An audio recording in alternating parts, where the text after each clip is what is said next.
It is definitely good to get off on the right foot, so to speak. I think that there were two different matches.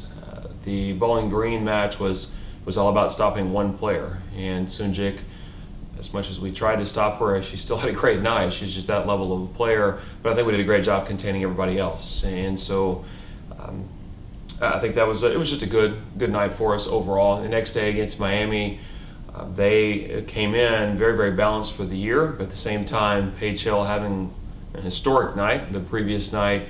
So knowing that we had a number of people that we really needed to control. I think their middles did really well against us. They scored more than we would have liked, but we did a great job containing their pin hitters. And I think that was a real key. We had some game plan kind of thoughts in there that just to kind of slow the game down, to make them set their pins a lot more. We were able to do that. It led to some long rallies that, as I said that night, they were great for the crowds, but maybe left our kids a little worn out when it was over. But it also allowed the kids that we were more comfortable with them setting to receive more swings and maybe limit the damage their middles would do against us. Well, I think the first thing is just her ability to get to so many balls. I mean, there's so many balls that she sets with her hands that many setters couldn't even get to with their arms. And I think that was on display this weekend. I mean, Saturday was a great example. I can't think of how many times she ran to balls that were 15, 18, even 20 feet away from where she was and still got there with hands. There were a couple plays I can think of just sticking in my brain right now. That there was one, I think it was probably 14, 15 feet away from her. She jumped, got squared in the air, jumped, set a ball to the outside, we got a kill on. That it was just one of those plays that it was pretty good live, but you watch it on video and you watch it a few times, you're like, wow, that's a special play. And so I think just her ability to get to so many balls and then set balls from unusual body positions. I think so many times she was able to set Allie on the right while being pushed forward, while being maybe in not a great posture, and that's just a sign of a great athlete. So I think that's what it always, to me, just comes back to Abby. She's an aggressive player, she's a hard-working player, but she's an incredible athlete. Yeah, she, again, it just goes back to her athletic ability. I mean, she made some plays against Miami that, I mean, live speed, we're watching, we're just like, wow, that was really good. I mean, we're as coaches just commenting on it, we're like, okay, that was a pretty special play. That may not always be orthodox, you know, sometimes we give Abby a little grief. I mean, it's a little different sometimes the way that it comes out, but she'll find a way to get a ball up, open hand, low, or whatever it may be, and just make special plays. And then again, just her work ethic. I mean, I just can't say enough. Abby and Mal the other night, I mean, everybody worked hard. Those two kids just flew around the gym at maybe a different level than most people could even think about doing. And I can't think of how many times they flew into the bench, flew into the table, flew into whatever. I mean, they're kids that just play hard. And it's great to have captains that not just going to lead with their words, but going to lead with their actions. I'm proud of both of them. It takes a great deal off, honestly. That's a big help. We played the first weekend, Mal wasn't able to jump at all. And then we got to our last match of the weekend, she could jump a little bit, but even partway through the match, we had to say, all right, no more jumping, because she was kind of at her limit. And when that happens, it puts so much pressure on Jaime to take the swings, what we call the bad balls. You know, the balls that, okay, everybody knows it's going to the outside. If you have a back row option, it's either going to go outside or back row, but at least there's an either or instead of a definitely going to the outside. And for a player that's still fairly young, and Jaime, to have that pressure every time, that's a lot. And so it's great to have Mal able to do that both front row and back row. Yeah, she's doing very well, and she's someone that we thought coming into preseason she was going to be good just because she's played at a high level. The club she came from, they really train ball control, and she's played against some of the best kids around the country. And so she's used to that level of play. Sometimes it doesn't always transfer to Division I. You get there and all of a sudden, whoa, it's Purdue, it's Michigan, it's Louisville, all these people, and all of a sudden, okay, that's a bit much. And she's had a couple of freshman moments, like anyone, that we give her a little grief about.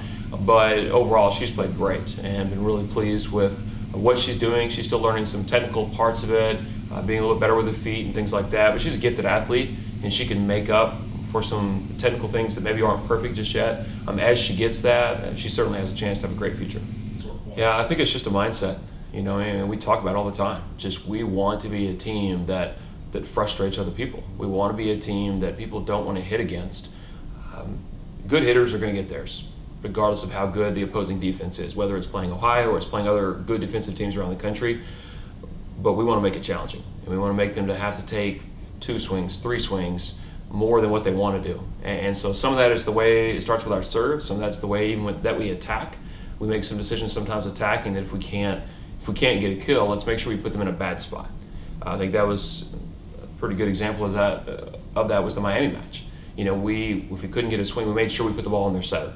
And so then their middles couldn't swing, so their outsides had to get what we consider a known option. We know it's going out there, or at least it's one of the 2 pins, and it's easier to defend 2 than it is to defend 3. And so there are a lot of things that come together to allow good defense to be played, and then of course some just terrific individual play on our side. I mean, Mayer digs a really high percentage of balls that come into zone 5. We'll take our chances against almost anybody if that ball is going into zone 5. And then, of course, Mal covers a lot of court in the back row. Abby's a good defender. We start talking about all these individual kids, and it adds up to really good team defense. Right? We played them twice last year, being in our division, and we beat them in 4 both times. But when we beat them here in 4, we're in control the whole way. Had a little hiccup, but it was a controlled win. At their place, it was pretty hairy. I mean, it was pretty close, and they had a couple of kids that really got hot for their team. They just really were playing well, and so I think we felt pretty fortunate to get out of there with the win. The previous year, we lost at Kent State, and I guess that would be 2013, and that was very, very much fresh on our team's mind. And we'll, of course, remind them of that this week as we're getting ready to go play there. It's a tough place to play. I mean, they have a great crowd, a band that is on top of you, and lots of people in that band, and a good team. I think this year, they have a transfer setter in that's doing some really good things for them, and I think that they were playing a 6-2 for a while. They switched to a 5-1. They've done that the last few matches, and so we're not sure exactly what we're going to see, but that's probably we're anticipating that. They have a lefty who has had some big matches against us a couple of years ago. Middle that's doing really, really well. Great starts of the year. And they have an outside, Kelsey Bettinger, that we saw last year at their place, and you could just tell, I mean, as a freshman, that this kid's going to be really good. And she's made big strides toward that. And so we see her on video, we see her stats. She's just an exceptional player. So we know going in, they have a number of pieces that can hurt us. And there's one rotation that those 3 kids that we're probably the most concerned about, they're all there together. And the other 2 kids they have that aren't up there at that time, they're still good. And so it's a team that I believe they're better than they were a year ago. I believe we're going to have to play really, really well to win. And we're going to have to make sure we're really good about knowing our assignments, blocking, make sure we know what order we're going to kind of play our priorities, and then go out and do a good job with that. They just play hard. I mean, we scouted them early. We watched their match versus Xavier before we played Xavier, and I was just blown away with how hard these kids are playing.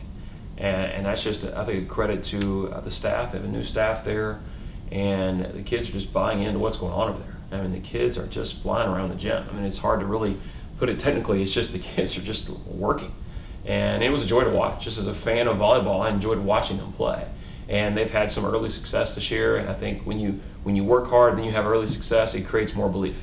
And the more belief creates more hard work and creates more success. And they're just in a kind of a great cycle right now. And that's great for them, maybe not great for us in playing them. We just have to understand that they're going to, when they do things well, they're going to emotionally respond to that. And that's going to drive them just even more effort. And I think if I were to just characterize our 2 opponents this weekend, they may be as hard working as back-to-back opponents as we've seen. I mean, they really fly around. And that's just, again, credit to those kids, credit to those coaches to have a culture where kids want to play that hard. And that makes it fun. It really makes it fun as an opposing team to play against a team that plays that hard, because it motivates you to play that hard as well. I think we're undefeated right now, and we're 2-0. And that's how we look at it. It's more what I think outsiders, view that are outside of our team. All right, you guys can do that again. It's hard. I had somebody after the game said something to that effect.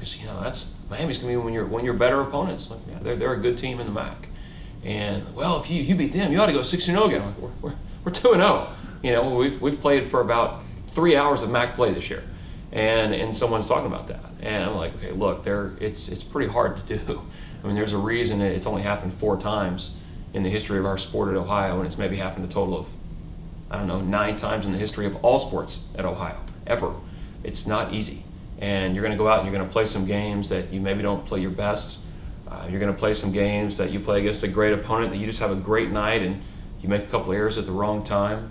And that can happen anytime. I mean, that can happen in our next match at Kent State. It can happen anytime. And that's just the nature of it. And so we're not worried about big picture. If other people want to get excited about that, that's on them.